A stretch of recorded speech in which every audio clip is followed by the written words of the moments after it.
మావా ఇదేనా మావా స్వర్ణముఖి నద్యా? అవును మచ్చా.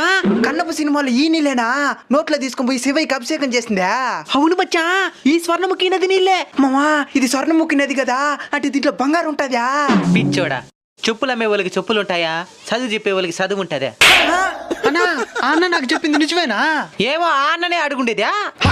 అన్న ఏం చెప్పినాడంటే కన్నప్ప తన కన్ను తీసి శివయ్యకి ఇచ్చింది ఇక్కడే అన్నాడు. అది నిజమే. అంటే ఇది శ్రీ కాళహస్తీశ్వర క్షేత్రం హా? ప్రపంచంలోనే గ్రహణం సమయంలో కూడా పూజలు అందుకునే ఏకైక క్షేత్రం. హా? రాహుకేతు దోష నివారణ పూజలకి ప్రసిద్ధి చెందిన క్షేత్రం. ఇక్కడున్న శివలింగం ప్రాణమున్న శివలింగం అనడానికి ప్రత్యక్ష నిదర్శనంగా గర్భగుడిలో స్వామివారి ముందున్న దీపం రెపరెపలాడుతూ ఉంటుంది. అందుకే ఈ క్షేత్రం పంచభూత లింగాలలో ఒకటైనటువంటి వాయులింగంగా పిలువబడుతూ ఉంది. మావా ఈ ఊరికి శ్రీకాళహస్తి అని పేరు వచ్చేదానికి ఏదో కథ ఉందన్నా?